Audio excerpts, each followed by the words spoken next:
I'm sorry. Because 1,000 tour guides here.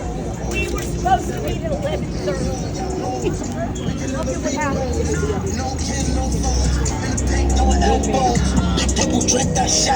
Big 40 lamb on his back. Look, can't go to jail no more. Like, I done been to prison for that shit. So weird. Just legally telling people. That's what I'm saying. Slow back here, man. Oh, slow back bitch. That shit happened a lot of places, though. That was just here. Atlanta. We went to Atlanta, went in there and bought weed. And Jeff, that shit home.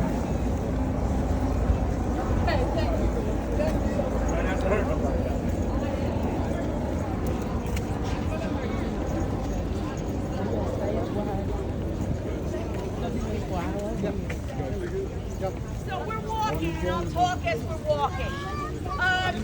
New York City has been a place since it began where people not born here come to fill it up. New York City was the first ever world city. Cities now are beginning to look like what New York City looked like 300 years ago. The most diverse place on the planet Earth. I walk backwards and talk. 3 days ago, I sprained my wrist. If you see me running into trouble, say something. Thank you. It's not your job, but we can all work together to keep Leanne healthy. Right, as I said, from the beginning, this was a place of diversity. The Statue of Liberty was put up 136 years ago after over 20 years of planning.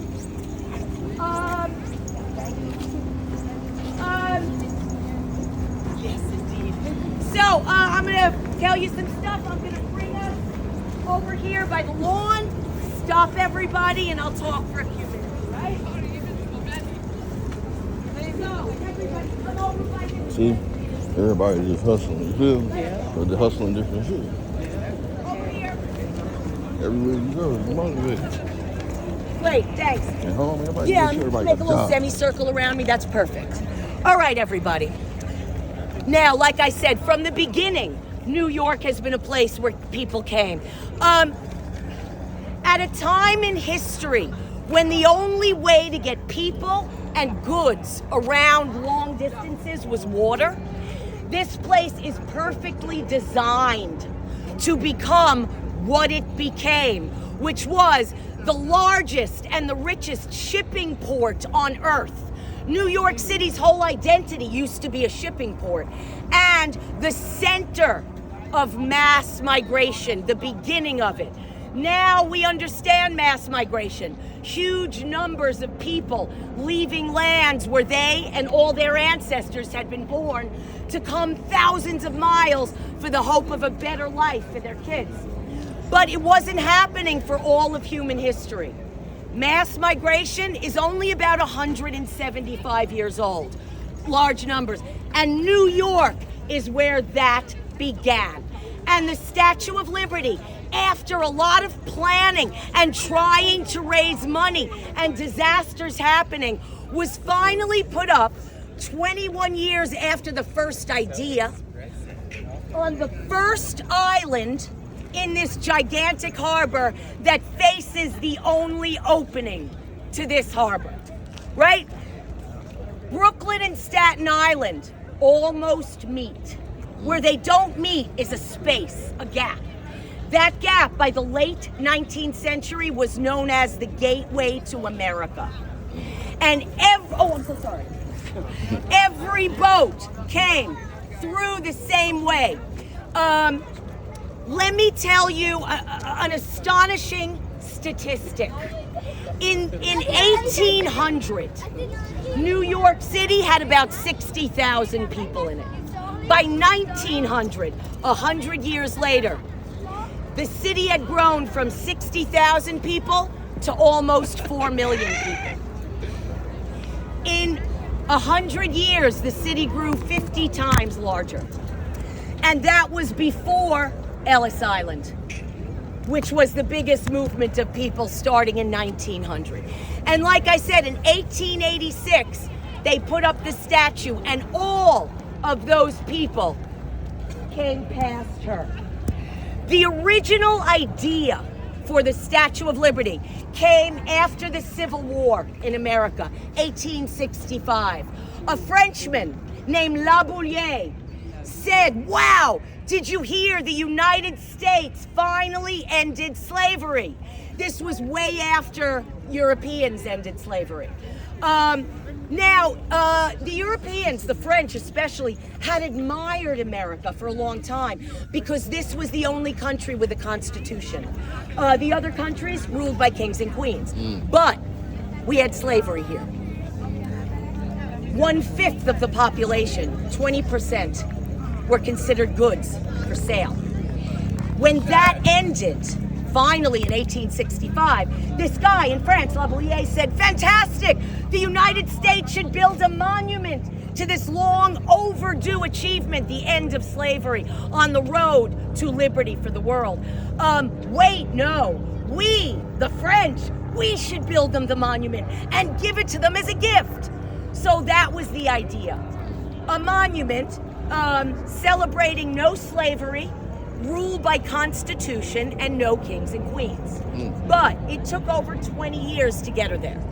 And what she means to us now is so much bigger than just that. No kings and queens, no slavery.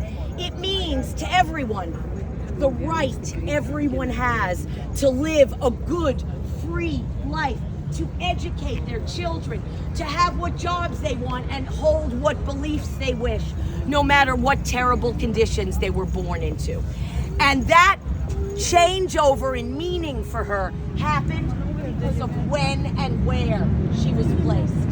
At the opening to the place where more people were coming for a better life than in history, and at that time. All right, I told you 50 times larger in 100 years. I'll give you one more statistic. Between the years 1880 and 1920, 40 years. In those 40 years, 20 million Europeans left Europe and came to America. 20 million in 40 years. And starting in 1886, all of them passed by her. And they hung their hopes on her. There is no statue in the world like the Statue of Liberty. There certainly wasn't 136 years ago. So many firsts. Not only the first time two countries, okay, we think of the statue as a gift from France, but actually America and France split the costs. It was too much money for one side to do on their own. So once they started collecting money,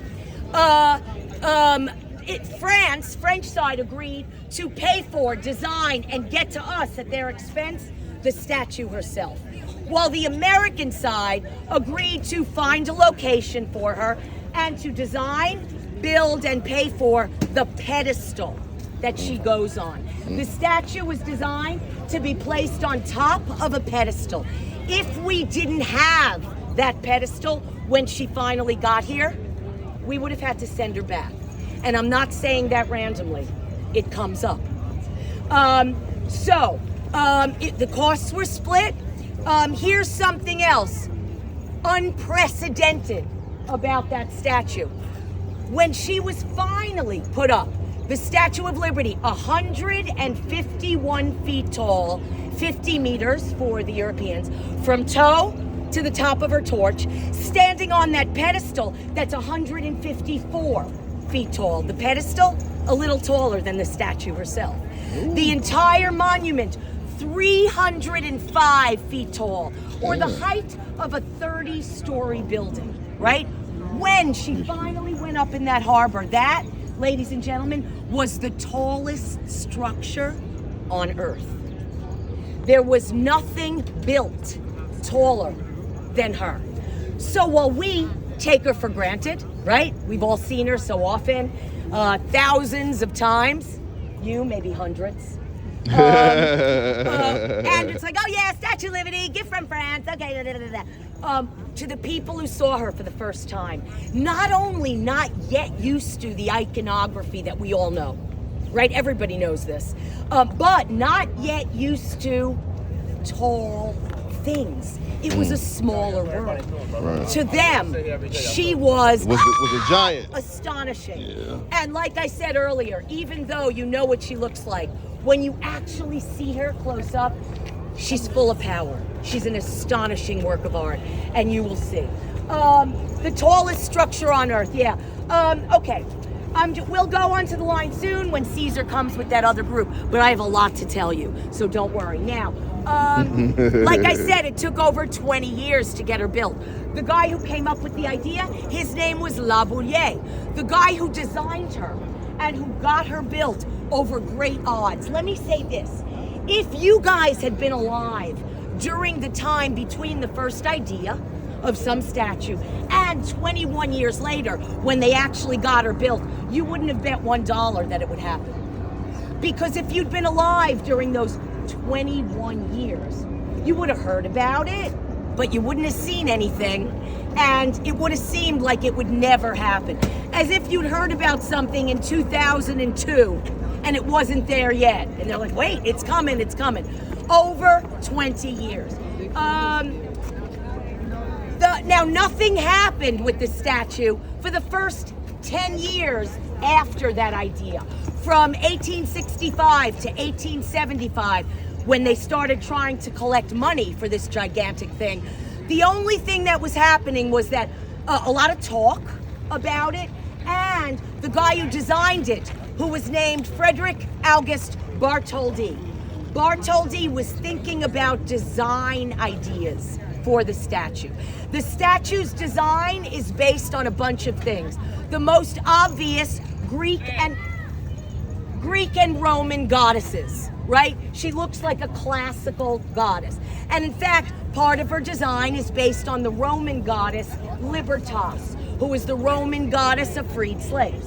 But lots of other things went into her design as well, including just the idea of a figure of a woman representing a country. This was something, people kind of knew. And also another statue that Bartholdi, the sculptor, designed for another reason, but that was never built. In the 1860s, Egypt opened up the Suez Canal. Okay? This was a gigantic achievement in world globalization. And it was so important that lots of different heads of state and important people came to that opening. So did the sculptor of the Statue of Liberty, the designer. And he came with a design of a statue that he wanted the Egyptians to put up at the mouth of the Suez Canal. All right? That statue, he showed it to the Egyptians, the design. It showed a woman meant to be 88 feet tall. The woman is standing on a pedestal. She's got something on her head and she's holding up a light. He presented this to the Egyptians, who looked at it and said, wow, no thank you. And so that design, not built by the Egyptians, became the Statue of Liberty. How many meters you say is the statue? This from toe to the top of her toe. The whole thing is 100 meters, including. All right, let's go. Part one, y'all. Part one. Be back in a second.